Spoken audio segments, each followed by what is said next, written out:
Vous êtes les bienvenus sur notre chaîne YouTube ici. Et comme nous vous l'avons annoncé, nous sommes en train d'aborder des questions portant sur la thématique du mariage, selon la Bible et le message de William Marion Branham. Vous êtes vraiment les bienvenus. Notre souhait est que vous puissiez très bien suivre nos interventions, nos émissions que nous sommes en train de faire, nos vidéos. Et s'il y a lieu de vous abonner à notre chaîne pour en recevoir un peu plus, nous vous encourageons à le faire. Abonnez-vous et commentez par rapport à ce que vous allez entendre. Voilà les déclarations fondamentales, les déclarations bibliques. Et nous croyons que le Seigneur Jésus-Christ ne manquera pas de vous bénir. Car ce que nous sommes en train de faire, c'est pour sa gloire.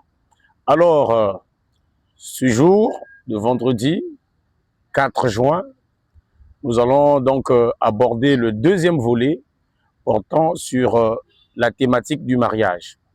Et le deuxième volet que nous allons aborder, certainement sera très poignant, mais par la grâce du Seigneur, je crois que le Seigneur ouvrira les cœurs, ouvrira les oreilles spirituelles de ses enfants pour qu'ils sortent de la dénomination des prisons des églises, des prisons des tabernacles, des systèmes élaborés par des hommes. Et je crois que le Seigneur ne manquera pas de toucher une âme, d'apporter par sa parole la délivrance quelque part à une vie, la délivrance à un frère, la délivrance à une sœur. C'est le but pour lequel nous sommes en train de nous sacrifier. Nous sommes en train de disposer de notre temps pour ajouter la pierre à l'édifice.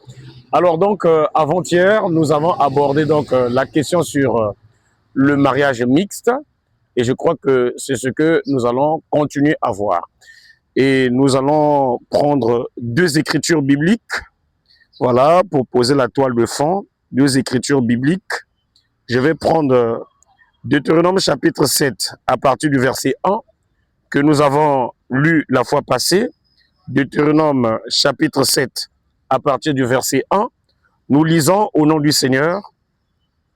Lorsque l'Éternel ton Dieu t'aura fait entrer dans le pays dont tu vas prendre possession et qu'il chassera devant toi beaucoup de nations, les Hétiens, les Girgasiens, les Amoréens, les Cananéens, les Phérésiens, les Éviens et les Jébusiens, 7 nations plus nombreuses et plus puissantes que toi.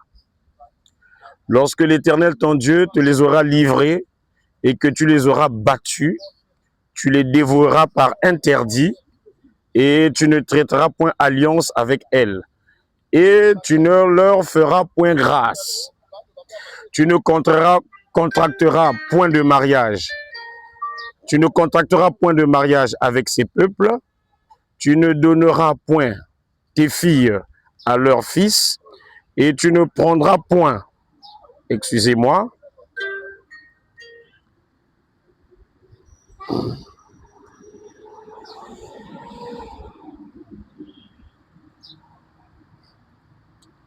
contracteras point de mariage avec ces peuples, tu ne donneras point tes filles à leurs fils, et tu ne prendras point leurs filles pour tes fils, car ils détourneraient de moi tes fils qui serviraient d'autres dieux, et la colère de l'Éternel s'enflammerait contre vous, il te détruirait promptement.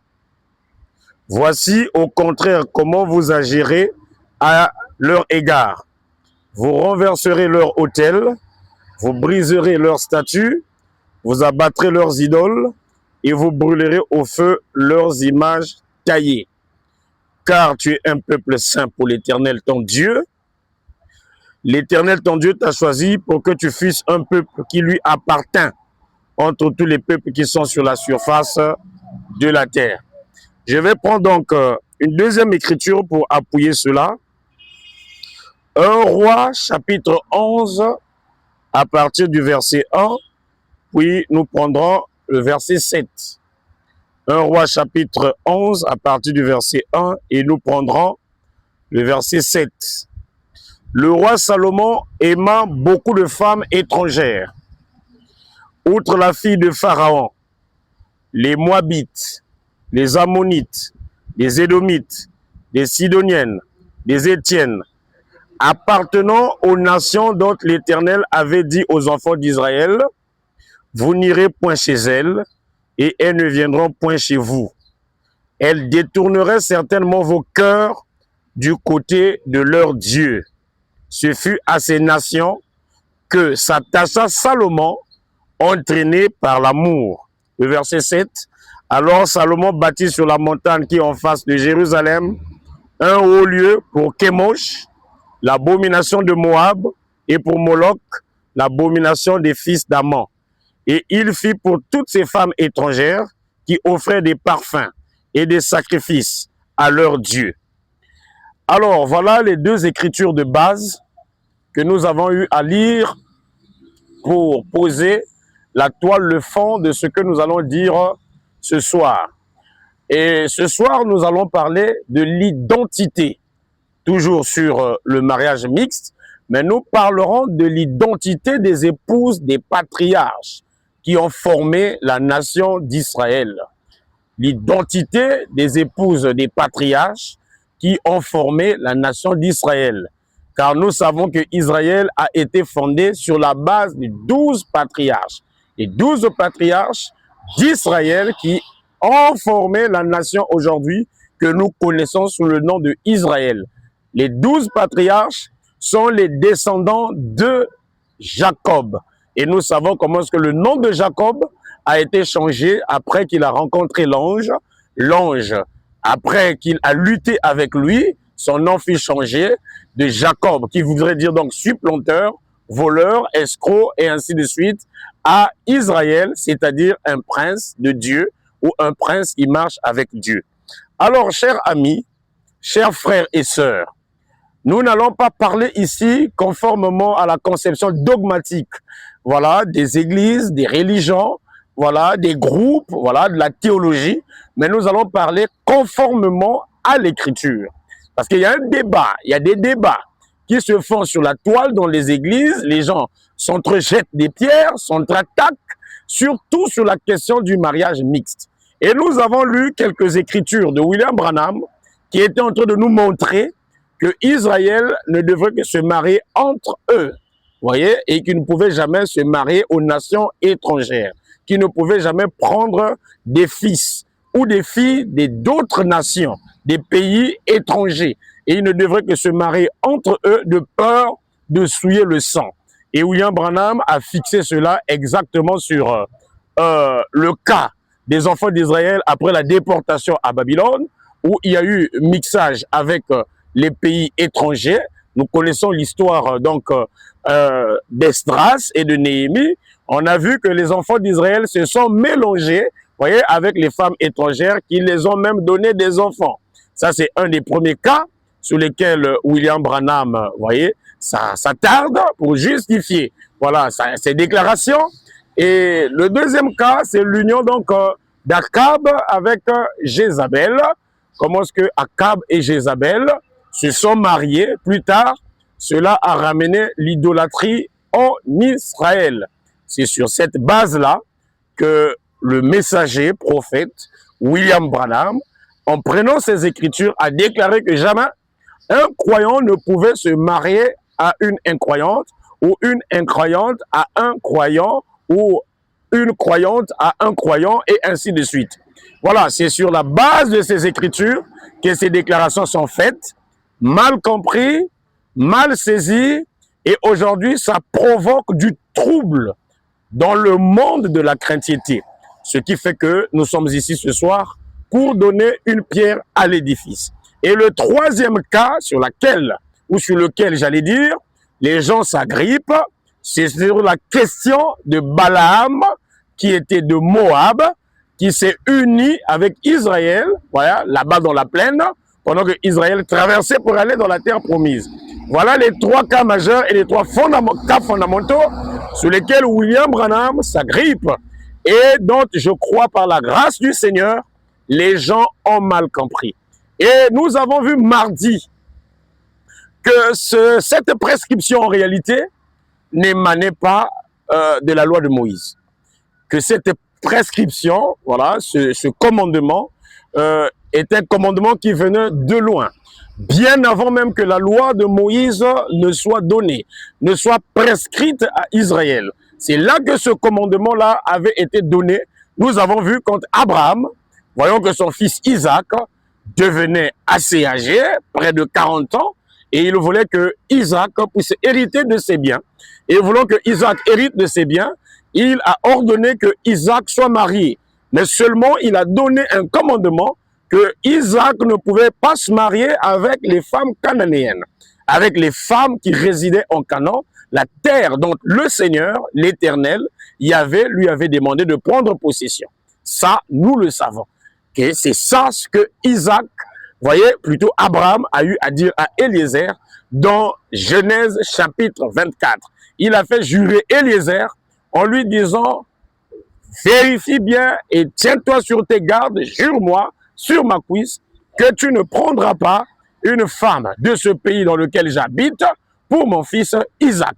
Donc cette prescription, voyez, de ne pas prendre une cananéenne émane de longtemps, voyez-vous, émane de longtemps depuis Abraham, avant même que la loi ne soit donnée. Alors nous allons maintenant découvrir que Abraham lui-même, nous l'avons vu, ne s'est pas seulement marié à Sarah, qui en fait était sa sœur, sinon sa nièce. Nous allons découvrir ça même dans les vidéos à venir. Qui était Sarah pour Abraham? Sarah, en réalité, n'était pas sa sœur. Sarah était sa nièce.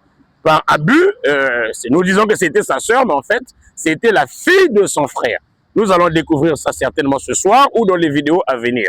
Alors, nous avons vu que Abraham a aussi pris une femme égyptienne parce que Sarah ne concevait pas. Il lui a ordonné de prendre sa servante qui s'appelait Agar, une égyptienne de nationalité, et Abraham, qui était censé être le premier, qui devrait vivre donc ses commandements, ses ordonnances, a pris une femme égyptienne. Le troisième cas du mariage d'Abraham, c'est le cas où nous voyons Abraham, lorsque Sarah meurt, qui va prendre une troisième femme qui était Kétura. Et nous avons vu Kétura, qui était une femme de nationalité cananéenne. Et nous avons lu dans le livre de Josué et de 1 Samuel, sur la littérature juive, la Bible nous parle plus précisément du livre de Yashkar. Le livre de Yashkar ou le livre du juste, qui fait partie de la littérature juive. La Bible en parle et nous avons eu en notre possession quelques extraits. Et c'est de là que nous sommes en train de comprendre en réalité qu'est-ce qui s'est passé au sein d'Israël. Et c'est à partir de là que nous allons découvrir quelle est l'identité raciale. L'identité raciale des épouses des patriarches qui ont formé Israël, les mères des enfants d'Israël. Quelle est leur identité? Et à partir de là, nous allons découvrir, est-ce que la manière que les gens ont saisi William Branham n'était pas une mauvaise conception? Est-ce que les gens n'ont pas tiré les citations hors de leur contexte pour former encore des organisations et des dénominations? Je crois que par la grâce de Dieu, ce soir, nous allons encore ajouter quelque chose à l'édifice. Alors, nous avons lu la fois passée dans le livre du Juste.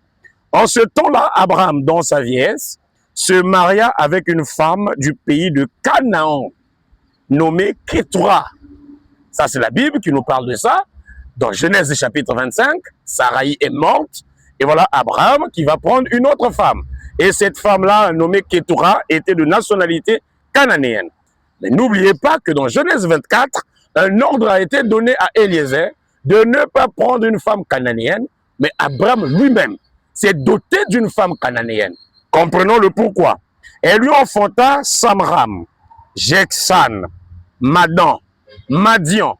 Nous soulignons ici le mot Madian ou le nom Madian parce que nous allons voir dans les unions des enfants d'Israël dans les jours à venir avec les Madianites. Mais qui étaient en réalité les Madianites? Nous allons explorer ça dans la Bible, dans l'histoire et ainsi de suite. Elle a enfanté Madian, elle a enfanté Jesbok et Shuei. Les enfants de Samram furent Abihan, Molish et Meria. Les enfants de Jeksan, Saba et Dedan. Les enfants de Dedan, Amida, Job, Goï, Élisée et Nota. Tous ces noms-là ne sont pas décrits dans la Bible parce que nous vous avons rappelé que la Bible est un condensé, c'est un résumé, en fait, qui ne s'attelle qu'autour du peuple d'Israël. Voilà, qui transite ou traite autour du peuple d'Israël. La Bible, c'est l'histoire d'un peuple particulier qui est le peuple d'Israël. Donc là-bas, à partir des livres qui existaient, la littérature qui existait, on a rassemblé cela et on nous a donné donc un livre intitulé La Bible, appelé La Bible. Alors nous continuons la lecture. Les enfants de Madian furent Epha, Opher, Enoch, Abida et Elda. Les enfants de Zesbok, Machiri, Bidua et Tatir. Les enfants de Sué, Beldad, Emdad, Monan et Meban. Ce sont là les enfants d'Abraham l'hébreu. Qu'Abraham l'hébreu eut de Kétura la cananéenne. Abraham les renvoya tous avec des présents, les éloignant d'Isaac, son fils. Cette histoire est décrite dans la Bible, dans Genèse chapitre 25. C'est là que nous pouvons tous lire pour éviter que Isaac soit étouffé et ne possède pas complètement l'héritage d'Abraham, étant fils de la promesse. Abraham a envoyé du côté de l'Orient, conformément à Genèse chapitre 25, ses enfants. Voilà les enfants qu'il aurait eu de Kétura, sa dernière épouse. Alors, vous voyez, chers amis, la Bible dit ici qu'Abraham a mis au monde avec une cananéenne. Pourtant, il y avait l'interdit qui interdisait de prendre une femme cananéenne. Alors, est-ce que nous pouvons appliquer ces écritures de façon brute ou de façon crue aujourd'hui dans la chrétienté ou dans le christianisme? C'est ça ce que nous allons explorer au fur et à mesure que nous allons avancer. Et je crois que vous êtes prêts pour entendre cela. Ça va provoquer pour certains une révolte, ça va bousculer les oreilles de certains et d'autres, et certainement ça pourrait apporter du trouble même dans des congrégations. Et je crois que le Seigneur nous soutiendra pour ça. Quelle était donc l'identité de ces épouses? Nous allons continuer à découvrir, à explorer les Écritures et la littérature juive. Bien, nous allons voir que Abraham, qui demande à Isaac d'aller prendre pour son fils une femme dans la terre où il a vécu avec ses parents, après qu'ils sont sortis de la Babylonie, de Chaldée, en Ur. Il dit, va là-bas prendre une femme pour mon fils Isaac, mais que ce ne soit pas une femme cananéenne. Et nous l'avons lu, que c'est 7 nations, pas toutes les nations de la terre. Il y en a 7.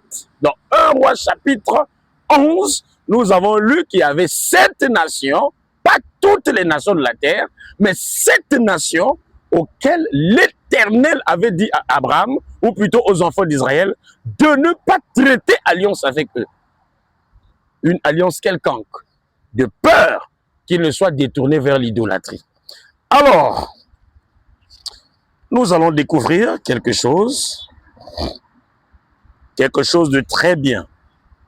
Je crois que ça va aider quelqu'un.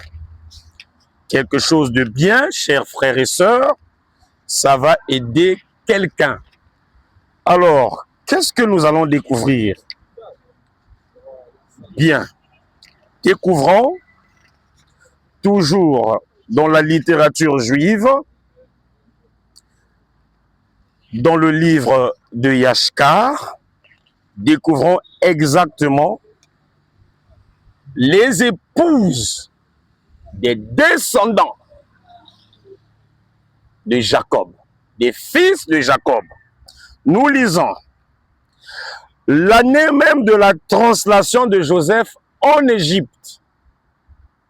Ruben alla à Tamnata et il épousa Élioram, fille d'Avi, la cananéenne. Nous voyons déjà que le premier fils de Jacob, appelé Ruben, ne s'est pas marié en Israël.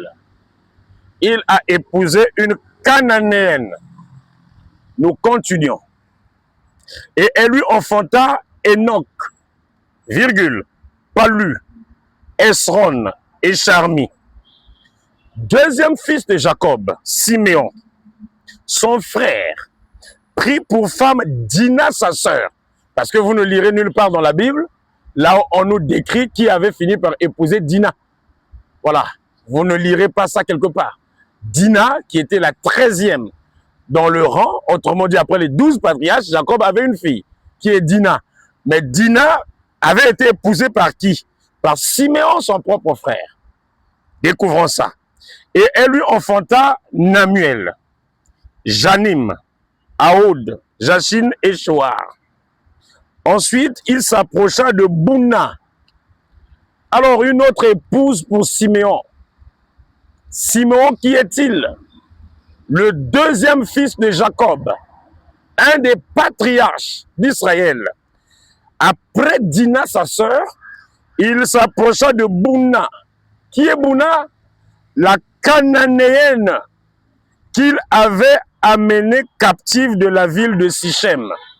N'oubliez pas que Tamar avait été déshonorée par Amor, le fils de Sichem. Vous voyez? Ou par Sichem, le fils d'Amor. Et donc, c'était un prince de la ville de Sichem, une ville des Philistins. Vous voyez? Donc, relié aux païens.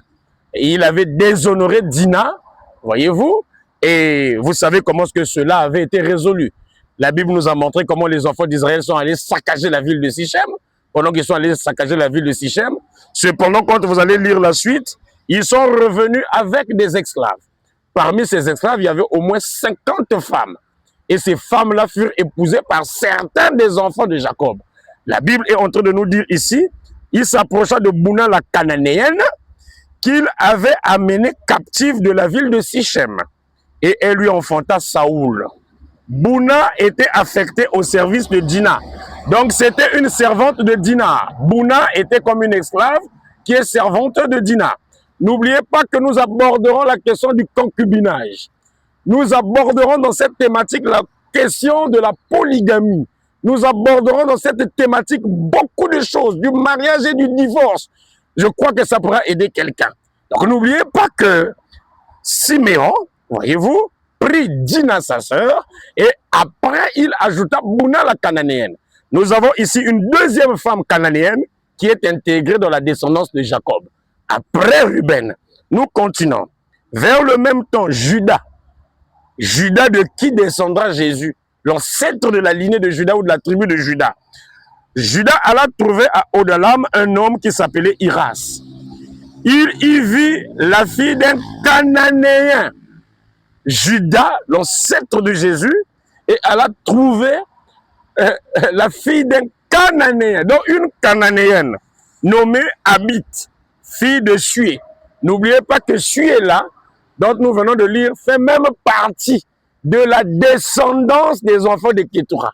N'oubliez pas que nous venons de le lire. Sué faisait partie des enfants de la descendance de Kétura. Et ici, nous avons Judas qui est parti prendre une fille cananéenne, voilà, et il épousa et s'approcha d'elle, et il lui enfanta Er. 3 enfants, vous connaissez l'histoire, Onan et Sheila.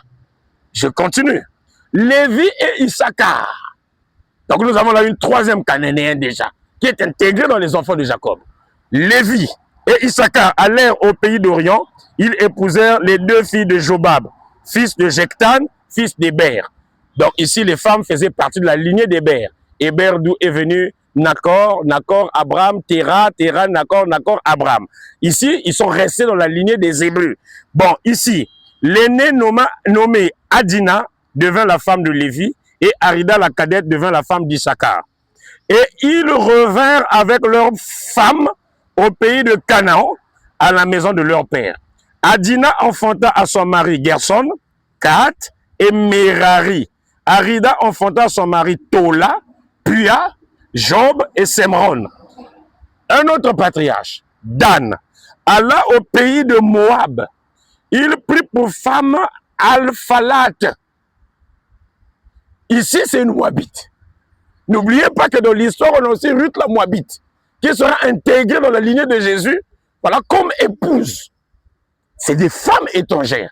Mais vous voyez que nulle part la Bible n'a sanctionné ça. Déjà, le sang même qui a constitué le peuple d'Israël est un sang mélangé.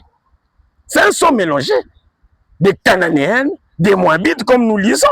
Qu'est-ce qui est dit? Oui, Dan alla au pays de Moab, il prit pour femme Af-Lalat, fille d'Amoudan, Moabite, et l'amena au pays de Canaan. Or, Af-Lalat était stérile, mais Dieu la visita dans la suite et lui donna un fils qu'elle nomma Ouzim. Je continue. Gad et Nephtali, aussi deux patriarches, découvrant, allèrent jusqu'à Haran, là où Terah était resté, quand Dieu lui avait dit, laisse maintenant tes parents, voyez, là où Abraham avait laissé ses parents pour entrer dans la terre promise. Ils étaient restés dans le territoire de Haran. N'oubliez pas cela. Et ils sont partis à Haran et ils épousèrent les deux filles d'Emoram, fils de Hush, fils de Nacor. Donc ici, c'est la descendance de Nacor qui est directement frère d'Abraham. N'oubliez pas qu'Abraham avait un frère qu'on appelait Nacor. Il avait aussi un autre qui avait été tué par Nimrod à Babylone, qu'on appelait Haran. Celui-là, c'est le papa de Sarah, c'est le papa de Lot, c'est le papa, voilà, de la femme de Nacor. N'oubliez pas cela. Donc, si nous pouvons bien suivre le détail, petit à petit, je crois que, voilà, la vision va s'ouvrir. N'oubliez pas ça, que Nacor, voyez-vous, était directement frère d'Abraham.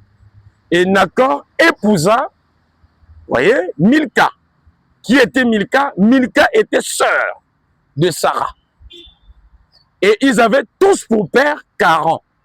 Et Haran était frère d'Abraham, leur aîné, voyez, qui avait été tué, brûlé à Babylone, qui avait aussi enfanté pour fils Lot.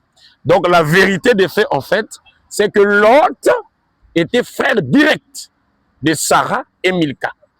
Donc en fait, Lot était à la fois neveu et beau-frère d'Abraham. Ça, c'est le nom dit de la Bible. Mais pourtant, la littérature juive, on a. Alors, si vous venez pour tuer les gens, emprisonner les gens, mettre les gens dans des prisons, dans des cachots, frère, on va faire plus de dégâts que libérer les gens. Alors que la parole ne vient pas pour lier les gens. La parole vient pour libérer. Bon, continuons avant de terminer. Qu'est-ce qui est dit ici? Bien.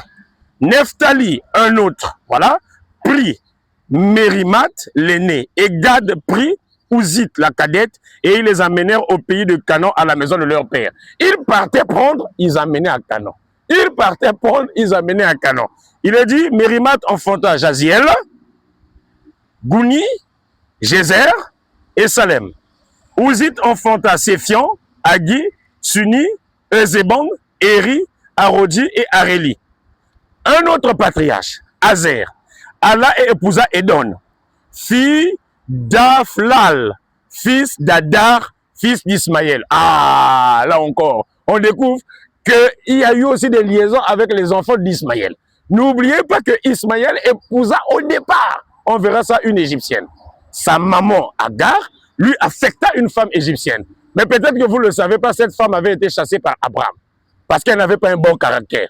Vous allez me dire que est-ce qu'un papa peut s'ingérer dans un mariage? Nous découvrirons ça. Cette femme n'était pas serviable, cette femme n'avait pas les qualités qu'il fallait, et Abraham, le père d'Ismaël, ordonna que cette femme soit chassée. Et vous allez découvrir avec moi dans les jours à venir que Ismaël épousa ensuite une Cananéenne. Donc la descendance d'Abraham est vraiment mélangée avec la descendance cananéenne. Découvrons encore. Oui, qu'est-ce qui est dit ici? Ouzit enfanta Séphion, Agi, Suni, Esbon, Eri, Arodi et Aréli. Azer alla épousa Édon, fille d'Aflal, fils d'Adar, fils d'Ismaël, et l'amena au pays de Canaan. Adon étant morte sans enfant, le patriarche Azer passa le fleuve et prit pour femme Adora, fille d'Abimaël, fils d'Héber, fils de Sem. Lui, il est parti dans la lignée d'Abraham. Bien, cette jeune femme était belle et douée de beaucoup d'esprit. Elle avait eu pour mari Melchiel, fils de Sem. Voilà, elle s'était mariée avec Melchiel, un de ses propres parents. Maintenant, qu'est-ce qui s'était passé? Son propre mari là était mort. Melchiel, descendant, voilà, de Sem, était mort et elle lui avait enfanté une fille nommée Sarah. Melchiel étant mort, Adora revint à la maison de son père. C'est là que Azer l'épousa et il l'amena au pays de Canaan avec sa fille Sarah, âgée de 3 ans, qui fut élevée dans la maison de Jacob.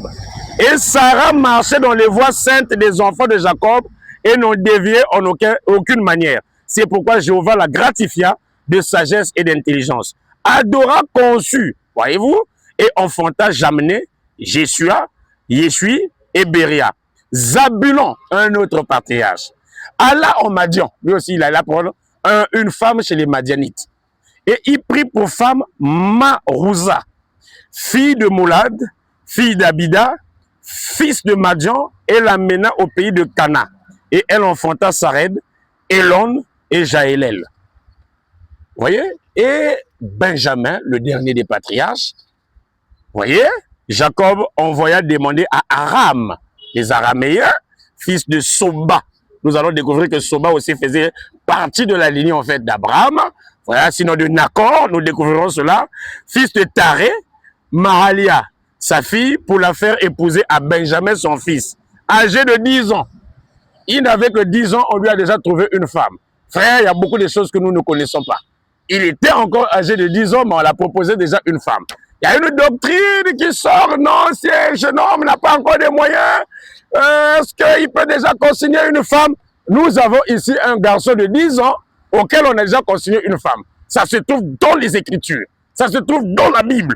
Il dit, elle conçut et enfanta Béla, Béchor, Asbel, Guéra et Naaman. Benjamin alors ensuite à l'âge de 18 ans et épousa Arbat, fille de Zamram, fils d'Abraham, en outre de sa première femme. Et Arbat enfanta Ei, Ros, Mophim, Ophim et Ared. Vous comprenez déjà que plus tard, vous avez aussi Joseph qui est parti en Égypte, qui a épousé Asnath. Et il a eu de lui 2 enfants, Manassé et Ephraïm. Vous voyez que la seule fille en dehors des mères de ces patriarches, la seule fille c'était Dina. N'oubliez pas ça. La seule fille, c'était Dina. Maintenant, tous ces patriarches-là devaient avoir des épouses. Puisque Israël ne devait se marier qu'entre elles. Sinon, entre eux, pour ne pas souiller le sang.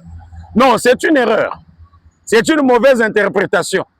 Et je crois que Israël, aujourd'hui, c'est le corps de Christ. Et le corps de Christ, Paul nous a dit qu'il n'y a plus de Grecs.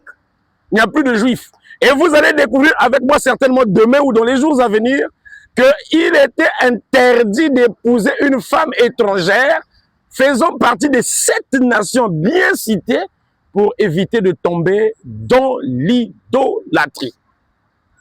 C'est pour ça qu'on a donné cette précision. C'était pour éviter de tomber dans l'idolâtrie. Pour éviter l'idolâtrie et adorer les dieux païens, les dieux étrangers. C'est pour ça que cette interdiction avait été donnée. Maintenant, frères, dans le corps de Christ, l'Église, qui n'est pas physique, qui est spirituelle, l'Église, qui est Israël aujourd'hui, les cœurs scellés par le Saint-Esprit, remplis du Saint-Esprit aujourd'hui, y a-t-il des clans? Christ est-il divisé? Christ est-il séparé? Je vais quand même vous dire que Jésus n'a pas formé une église. Jésus n'a laissé aucune église. Protestant, catholique, baptiste, tabernacle du message de William Branham, Jésus n'a pas laissé une telle institution sur la terre. Jésus prêchait partout, dans les rues, dans les villes, dans les villages, dans les places publiques. C'est là que Jésus partait prêcher. Il n'a pas laissé un tabernacle. Et laissez-moi aussi vous dire que le problème du mariage ne concernait pas les pasteurs. Au temps de la Bible, c'est un problème qui concernait les parents. Il n'y avait pas un débat que est-ce que celui-là est un chrétien catholique ou un chrétien protestant, un chrétien baptiste ou un chrétien presbytérien. Le problème, c'était d'être en Christ. Parce que le mariage devait se faire en Christ. Mais d'où ça vient aujourd'hui? Qu'on ne peut pas se marier avec telle personne, il se peut que ces personnes-là soient régénérées. Il se peut que ces personnes ont reçu Christ dans leur cœur. Il se peut que ces personnes sont nées de nouveau. Frère, voilà ma réponse, ce que je devais apporter comme pierre à l'édifice ce soir, pour vous dire que les patriarches d'Israël, malgré l'interdiction, ne se sont pas mariés uniquement en Israël. Ils ont trouvé des femmes d'ailleurs. Ils ont trouvé des femmes d'autres nations. Ils ont trouvé des femmes étrangères. Mais vous allez bien voir, pendant que nous avons lu ici, il y avait des Cananéens. Dans les Cananéens, il y a des Jébusiens, il y a des Phérésiens, et ainsi de suite. Il y avait qui? Des Égyptiens. Le cas, par exemple, d'Ismaël. Et les descendants de Jacob sont allés prendre des enfants d'Ismaël. Nous avions des Moabites, nous avons des Madianites. Frère, la liste est très longue. Donc c'est pour ainsi déjà dire que le sang d'Israël est un sang mélangé. Cela préfigurait la rédemption. Nous allons découvrir ça plus tard. On ne peut pas prendre ces écritures-là de façon canton et de manière charnelle ou littérale. Nous ferons plus du mal. Vous allez comprendre que il fallait qu'ils prennent d'abord une femme païenne pour racheter Israël. Une femme des nations pour racheter l'épouse d'Israël. C'est le même Seigneur qui épouse Israël dans laquelle il est né, la lignée royale dans laquelle il est venu. Mais cependant, Israël l'a racheté. Qu'est-ce qu'il a fait? Il a tourné son regard vers une femme des nations. Frères, comme je l'ai dit avant-hier, nous devons revoir nos positions. Ce n'est pas ce que William Branham a eu à dire. Nous avons extrapolé. Nous avons mis dans la bouche de William Branham ce qu'il n'a pas en fait dit. Parce que William Branham a dit qu'il était interdénominationnel. Interdénominationnel, ça veut dire qu'il n'avait pas d'église en tant que tel. Il n'avait pas de parti pris. Non, mais on doit se marier selon le message de l'heure. Le message de l'heure, c'est Jésus. Jésus est le message présent. Jésus est le message de l'heure. Et tout message qui ne ramène pas les gens à Jésus-Christ est un faux message. Le message, ce n'est pas moi. Le message, ce n'est pas un prédicateur. Le message, ce n'est pas la personne de William Branham. Mais le message, c'est Jésus-Christ. Le Saint-Esprit vivant dans son église. C'est à ça que nous devons pointer. Alors, chers amis, nous allons nous retrouver pour le prochain numéro dans quelques moments. Que le Seigneur Jésus-Christ vous bénisse et partagez massivement cette vidéo. Merci.